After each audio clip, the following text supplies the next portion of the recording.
हजारों सालों से जब भी हमने ऊपर देखा है, सितारे हमेशा एक ही जगह पर दिखे हैं, दूर पहुंच से बाहर। लेकिन सोचिए, क्या हो अगर हम सिर्फ उन्हें देखे ही नहीं, बल्कि अपनी जिंदगी में ही उन तक पहुंचने का सफर शुरू कर दें। और ये अब कोई साइंस फिक्शन कहानी का सवाल नहीं रहा, ये एक असली इंजीनियरिंग की चुनौती बन गया है। आज हम एक ऐसे ही मिशन की परतें खोलने जा रहे हैं जो नामुमकिन को मुमकिन बनाने की कोशिश कर रहा है। इसका नाम है प्रोजेक्ट स्टारशॉट। जी।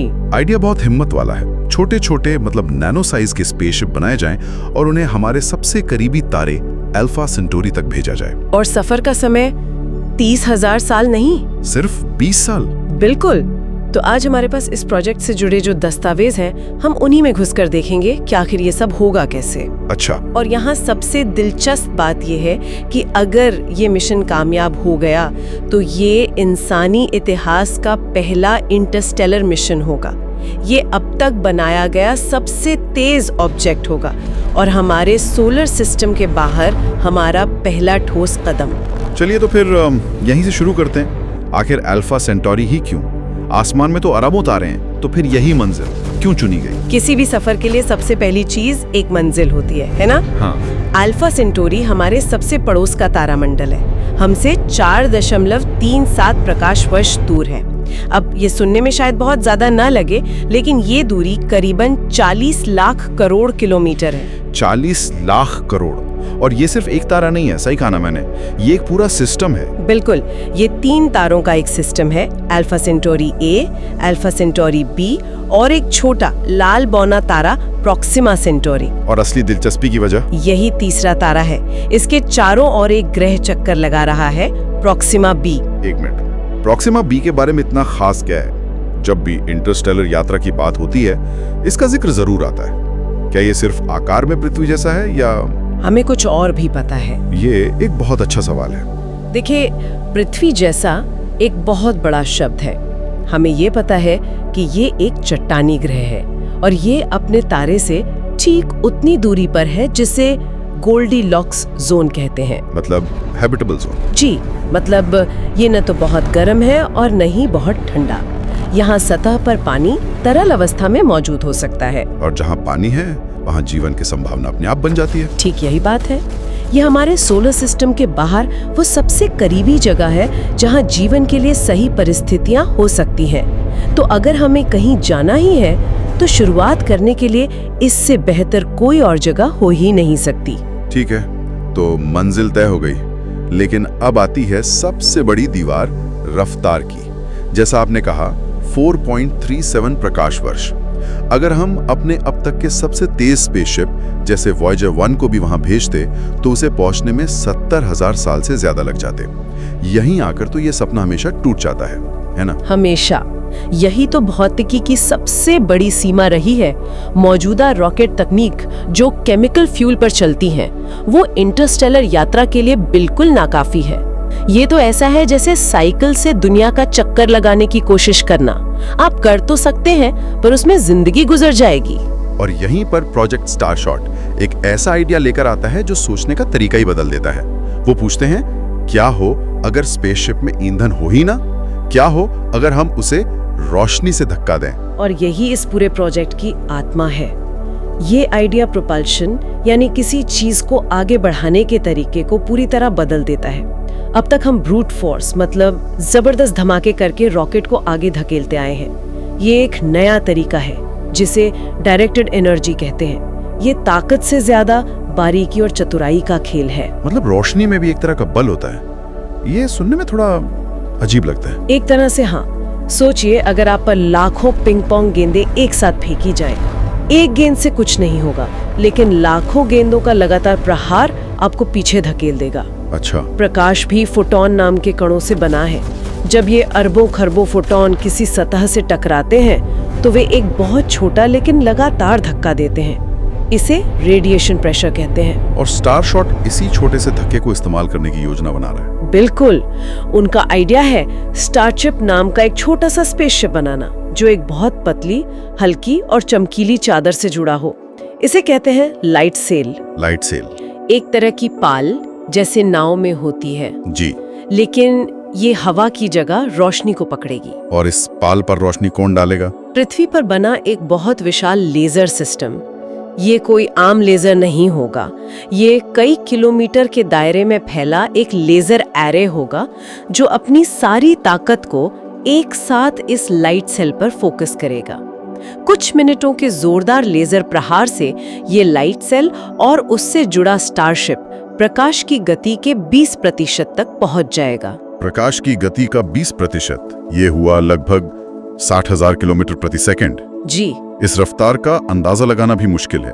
इस गति से धरती से चांद तक पहुंचने में 1 सेकंड से भी कम लगेगा। और इसी रफ्तार पर अल्फा सेंटोरी का वो 70,000 साल का सफर सिमटकर सिर्फ 20 साल का रह जाता है। बिल्कुल। अचानक ये एक ऐसी मंजिल बन जाती है जहां हम अपनी जिंदगी में पहुंच सकते हैं। बनाना है? बिल्कुल नहीं। और यही सबसे हैरान करने वाली बात है।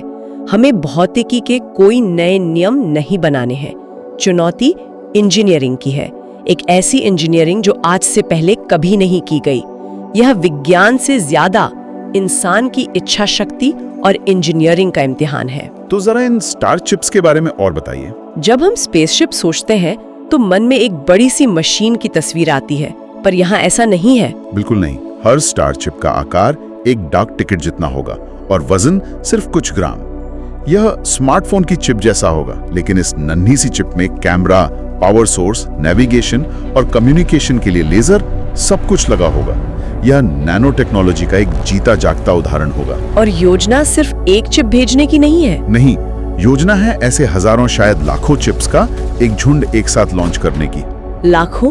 क्यों? वजह यह है कि सफर बहुत खतरनाक है। ये मानकर चला जा रहा है कि ज्यादातर चिप्स रास्ते में ही नष्ट हो जाएंगे। ये संख्या के बल पर खेला जाने वाला एक दाव है, इस उम्मीद में कि अगर लाखों भेजें तो शायद कुछ पहुंच जाए। चलिए अब उस लेजर सिस्टम पर आते हैं। मुझे लगता है कि इस पूरे प्रोजेक्ट का सबसे बड़ा और मुश्किल हिस्सा यही होगा, अरबों वॉट की ताकत। इसे समझने के लिए कोई उदाहरण दे सकती हैं? ये कितनी ऊर्जा है? कल्पना कीजिए, ये 100 बड़े न्यूक्लियर पावर प्लांट के बराबर है। 100? जी 100, जो एक साथ अपनी पूरी ऊर्जा सिर्फ कुछ मिनटों के लिए एक डाक टिकट के साइज की चीज पर फोकस कर रहे हैं। इतनी ऊर्जा से एक छोटे शहर को कई दिनों तक बिजली दी जा सकती है, और हम ये सब सिर्फ 1 ग्राम के जहाज को धक्का देने के लिए कर रहे हैं। 100 न्यूक्लियर पावर प्लांट? ये तो अविश्वसनीय है। इससे बनाया कहाँ जाएगा? दिल बहुत पतला और साफ हो ताकि लेजर की बीम बिना बिखरे अंतरिक्ष तक पहुंच सके। ये इंसानी इतिहास के सबसे बड़े और महंगे इंजीनियरिंग प्रोजेक्ट्स में से एक होगा। ये सब सुनने में बहुत रोमांचक लगता है, लेकिन इस प्रोजेक्ट की आलोचक भी तो होंगे। कुछ लोग जरूर कहते होंगे कि अरबों डॉलर खर्च करके दूसरे तारे की कुछ तस्वीरें लेना कितना सही है, जबकि धरती पर इतनी समस्याएं हैं। ये एक जायज सवाल है और इस पर बहुत बहस होती है। आलोचकों का यही कहना है कि हमें अपनी प्राथमिकताएं तय करनी चाहिए। लेकिन इस प्रोजेक्ट के समर्थक इसे एक निवेश की तरह देखते हैं। उनका तर्क है कि इस तरह के बड़े मिशनों के लिए जो नई तकनीक विकसित होती है, उसका फायदा आखिरकार हम सबको मिलता है। जीपीएस, इंटरनेट, मेडिकल इमेजिंग, ये सब स्पेस प्रोग्राम की ही तो देन है। सही बात है। और दूसरा तर्क ये है कि इंसान की वो खोज करने की प्रवृत्ति ही उसे आगे बढ़ाती है। ठीक है, तो मान लेते हैं कि ये बन जाता है, लेकिन 60,000 किलोमीटर प्रति सेकंड की रफ्तार से यात्रा करना, ये तो खुद में एक बहुत बड़ा खतरा है। अंतरिक्ष पूरी तरह से खाली तो है नहीं। बिल्कुल नहीं। यही इस मिशन की सबसे बड़ी व्यवहारिक चुनौती है। इस रफ्तार पर धूल का एक छोटा सा कण भी एक बम की तरह टकराएगा और चिप को तुरंत भाप बना देगा। एक पेंट का छोटा सा टुकड़ा भी एक ग्रेनेड के धमाके जितनी ऊर्जा पैदा करेगा। तो इस समस्या का कोई हल है क्या? स्टारशिप में किसी तरह की शील्ड होगी? यही तो सबसे मुश्किल सवाल है। कुछ ग्राम की चिप पर आप भारी भरकम शील्ड नहीं लगा सकते। कई आइडियाज पर काम चल रहा है। एक यह है कि चिप के आगे एक और छोटा लेजर लगाया जाए जो आने वाले कणों को दूर से ही जलाकर राख कर दे। अच्छा। दूसरा आइडिया चिप के आकार को बदलना है। शायद उसे सुई जैसा नुकीला बनाया जाए ताकि टक्कर का असर कम से कम हो। लेकिन सच तो ये है कि इसका कोई पक्का समाधान अभी किसी के पास नहीं है। इसीलिए लाखों चिप भेजने की योजना है। और धूल के अलावा भी खतरे होंगे, जैसे रेडिएशन? बहुत ज्यादा तेज गति से चलने पर अंतरिक्ष का रेडिएशन और भी खतरनाक हो जाता है, जो चिप के नाजुक इलेक्ट्रॉनिक्स को खराब कर सकता है। फिर एक और बहुत बड़ी समस्या है निशाना। निशाना? हाँ, आपको एक लेजर बीम को लाखों किलोमीटर दूर एक डाक टिकट पर टिकाए रखना है जो खुद भी तेज रफ्तार से दूर जा रहा है। यह इंजीनियरिंग की एक ऐसी समस्या है जिसे आज तक हल नहीं किया गया है। इसीलिए ये मिशन मानव रहित होगा। ये सिर्फ हमारे स्काउट्स होंगे, हमारे खोजी। ठीक है, तो मान लेते हैं कि सारी मुश्किलों को पार करके 20 साल के सफर के बाद लाखों में से कुछ चिप्स अल्फा सेंटोरी सिस्टम तक पहुंच जाते हैं। उसके बाद क्या होगा? क्या वे प्रॉक्सिमा बी के ऑर्बिट में रुकेंगे? नहीं, उनके पास रुकने के लिए कोई ब्रेक सिस्टम नहीं होगा। उन्हें धीमा करने का कोई तरीका नहीं है। वे उस सिस्टम से तूफान की तरह गुजर जाएंगे। बस गुजर जाएंगे? हाँ, बस कुछ घंटों के लिए। सिर्फ कुछ घंटे? इतने लंबे सफर के बाद? जी, और उन्हीं कुछ घंटों में उन्हें अपना सारा काम करना होगा। वे प्रॉक्सिमा बी और दूसरे ग्रहों की तस्वीरें लेंगे, उनके वायुमंडल की जांच करने के लिए स्पेक्ट्रोमीटर का इस्तेमाल करेंगे। ये पता लगाने की कोशिश करेंगे कि वहाँ चुंबकीय क्षेत्र है या नहीं, और जीवन के किसी भी संकेत की तलाश करेंगे। ये एक बहुत तेज फ्लाई बाय मिशन होगा। और फिर वो सारी कीमती जानकारी जो उन्होंने जमा की है वो हम तक कैसे पहुंचेगी? हर चिप पर एक छोटा सा लेजर लगा होगा जिसकी ताकत सिर्फ कुछ वॉट होगी। उस लेजर का इस्तेमाल करके वे डेटा को सिग्नल के रूप में वापस पृथ्वी पर भेजेंगे। ये भी एक बहुत बड़ी चुनौती है, क्योंकि 40 लाख करोड़ किलोमीटर दूर से एक टॉर्च जितनी रोशनी को पृथ्वी पर बैठे एक टेलीस्कोप पर फोकस करना होगा। और यहाँ भी एक इंतजार होगा, है ना? हाँ, एक और लंबा इंतजार। उस डेटा को प्रकाश की गति से हम तक पहुंचने में भी 4.37 साल लगेंगे। मतलब लॉन्च के लगभग 25 साल बाद हमें पहली तस्वीरें या डेटा मिलेगा। 25 साल? मतलब आज जो युवा इंजीनियर इस पर काम शुरू करेगा, शायद रिटायरमेंट के करीब पहुंचकर उसे इसका नतीजा देखने को मिलेगा। ये तो धैर्य की एक महागाथा है। ये एक पीढ़ी का मिशन है। ये तुरंत मिलने वाले नतीजों के बारे में नहीं है। ये भविष्य के लिए एक नींव रखने के बारे में है। तो आखिर में इस सब का मतलब क्या है? ये सिर्फ एक तारे की कुछ धुंधली तस्वीरें लेने के बारे में तो नहीं हो सकता। इस प्रोजेक्ट का असली महत्व क्या है? इसका असली महत्व वो तस्वीरें नहीं है, बल्कि वहां तक पहुंचने की काबिलियत हासिल करना है। ये इस बात का सबूत होगा कि हम एक इंटरस्टेलर प्रजाति बन सकते हैं। ये साबित करेगा कि हम अपने सोलर सिस्टम की सीमाओं को तोड़कर दूसरे तारों तक पहुंच सकते हैं, और वो भी दशकों में, सदियों या हजारों सालों में नहीं। ये इंसानियत के लिए एक नए युग की शुरुआत जैसा है, जैसे पहली बार किसी ने नाव बनाकर समंदर पार किया हो। बिल्कुल। इतिहास में कुछ ऐसे पल आते हैं जो सब कुछ बदल देते हैं। आग की खोज, पहिए का आविष्कार, और शायद ये, अगर स्टार शॉट सफल होता है तो ब्रह्मांड हमारे लिए सिर्फ रात में देखने वाली एक सुंदर चीज नहीं रहेगा। ये एक ऐसी जगह बन जाएगा जहां हम जा सकते हैं, जिसे हम छू सकते हैं। ये वो पल होगा जब इंसानियत ने सिर्फ दूर से देखना बंद किया और सच में सफर करना शुरू किया। जब हम सिर्फ दर्शक नहीं बल्कि ब्रह्मांड के खोजी बन गए। ये हमारे ग्रह से परे विस्तार करने की हमारी उस अंदरूनी इच्छा का अगला तार्किक कदम है।